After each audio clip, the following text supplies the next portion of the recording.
G'day guys, Sam here from Recon Australian Adventures. In this episode, I'm going to be giving the 950 Hilux a little bit of a birthday. Nice. I've been thinking about ways how I can make it a little bit more comfortable so that Becky and I can go, travelling around Australia. And with an old Hilux, they're a little bit loud and they're a little bit drony. So what I've decided to do is I'm going to be installing some sound insulation today. But with being this budget build, I would say, I'm going to keep it in that theme of being in a budget. So what I've actually done, I've ordered this stuff from eBay. Oh, dude! What the? Now I know some people are going to roast me in the comment section, but within saying that, this stuff looks pretty good and it's pretty cheap. I got 2 boxes for $177, and check this out. It's called Hornet, and you get these packages that are about 240 by 400, and you get 30 of them in every single box, and I got 2 just to be safe. And you also get a roller with that for free as well. So it's not bad value. It's got Chinese writing all over it, so we're gonna have to see how this goes, see if this actually makes a difference.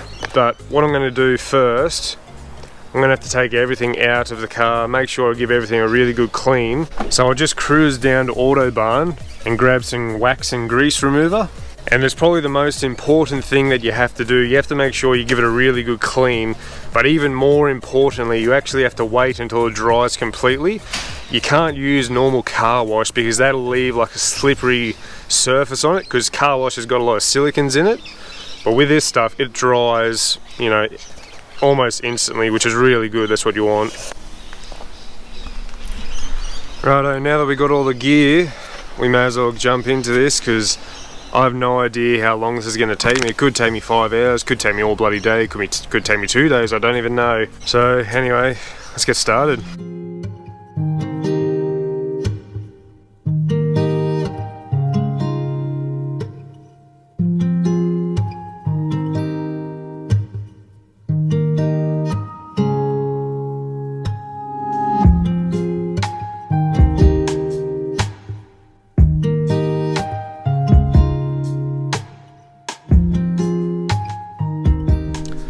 Rightio, now that we've got all of the floor out, I'm finding out very, very quickly that this floor has never been pulled up before in its entire life, because there's everywhere. Like, it's even a little bit damp. I don't know where that water's come from, but check this out. That's bloody sand and it's wet. So somebody's got this thing beached. I don't think it was me, I don't know. I don't think so, pal. Maybe. But I'm going to go get the vacuum cleaner, give this a really good clean out, get some of that spray onto it, give it a bloody good scrub, wait for it to completely dry, which it's supposed to, and then we'll get into putting this stuff on. Should be good.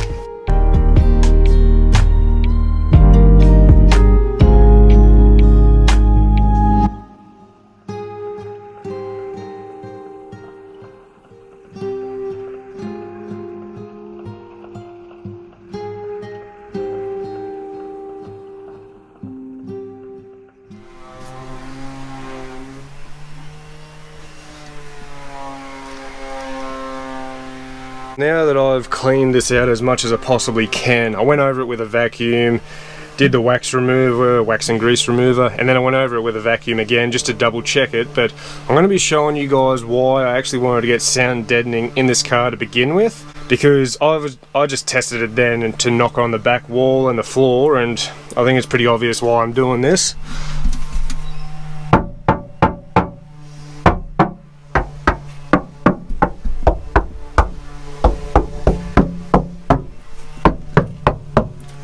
The only place where it's got a little bit of padding is around the gearbox, but even then, like, it's still pretty bloody loud.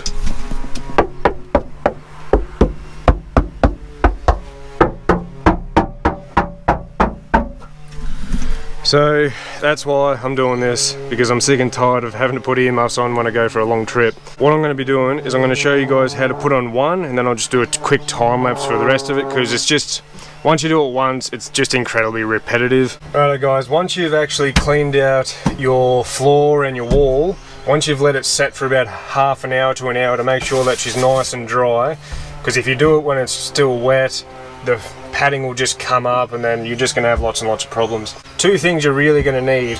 You're going to need your roller that you came with it, and you're also going to need a very sharp Stanley knife. I'd recommend to actually put a brand new blade in it, just because when you get your pad over here, these seatbelt holes, you have to make sure that you leave enough space so these fellas can still go back. And one thing that I'd recommend before taking your back padding off, actually put them in there and just mark out where they're going to be. And the great part about not taking this off first, you can actually morph it to the shape that you want, and then you can take it off, sit it down and roll it on nice and quick. Righto, so we know exactly where our hole is. Cut a little section out there, and before you take it off again, just double check you got it in the right spot. And what you want to do, you just want to take it all off, and this is incredibly sticky. Once she's in the right spot, you can start rolling it out.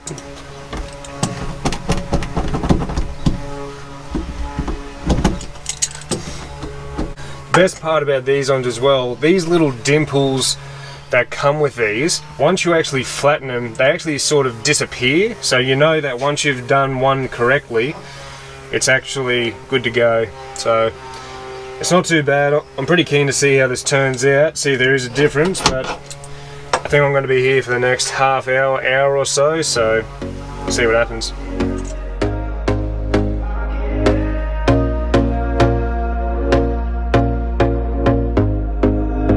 Here we go again. Trying hard, but you wanna be my friend. Ain't no place to hide, ain't no one to run to. Here we go again. Call my bluff, I'ma be here till the end. I'm the one you ride, I'm the one you ride to. If you don't wanna change, ain't no place to hide, ain't no one to run to. If you don't wanna change, I can help you out, I can help you out, I can help you out, I can help you out, I can help you out. Righto, now that I'm done with the floor and the back wall, I'm actually quite impressed because it's made a pretty big difference actually.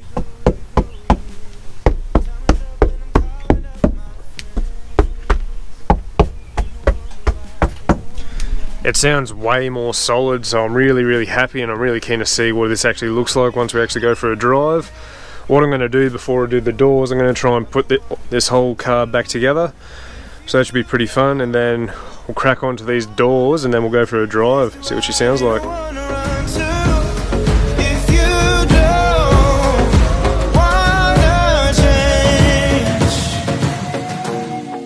Now, when you're pulling apart a door, the only things you really need, you can buy a special little tool that gets you get inside here and then it pulls it off, but I don't even know what it's called, and I also don't have it. So what I've done, I've folded down a flathead screwdriver to be a little bit flatter, and I've just got a Phillips head just to take off the door trim and all that sort of jazz. I wouldn't recommend using a drill, just for the simple fact that it's an old vehicle, plastic goes brittle. If you screw too hard, you might de-thread it. That's the last thing that you want to do. So we'll get this off, then we'll go for a cruise. Ain't no place to hide, ain't no one to run to. If you don't wanna change,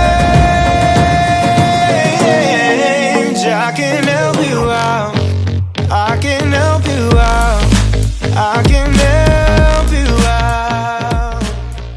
I'll tell you what, the only thing that you truly need with putting insulation and stuff like that in your car is patience. And I'll tell you what, I was losing it because when I did a door, the door wouldn't open from the outside, so it's just so much fiddling with older utes. If one thing breaks, all the little clips break, but only broke one, which isn't too bad. So we're going to go for a cruise right now. I'm going to get Becky to hold the camera, and we're actually going to see if there is a difference, and I'll be able to see if Becky's expectations as well. So we'll have a crack and see what happens.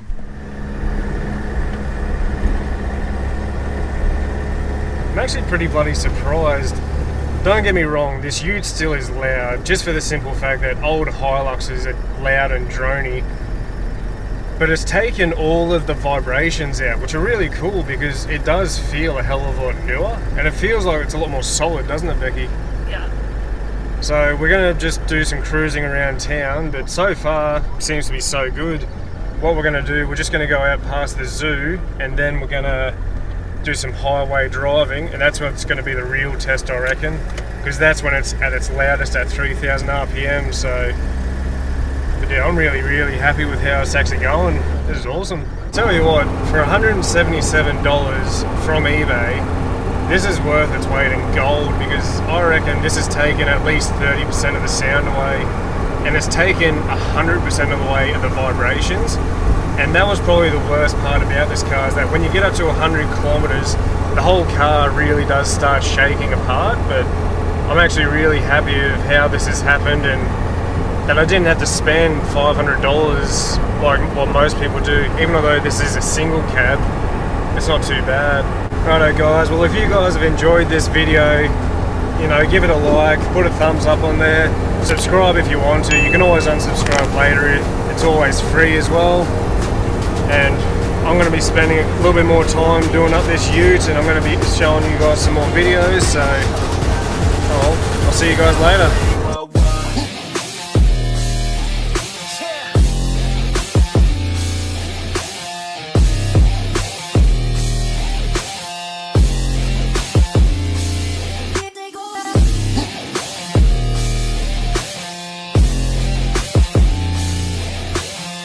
Is that right on my face?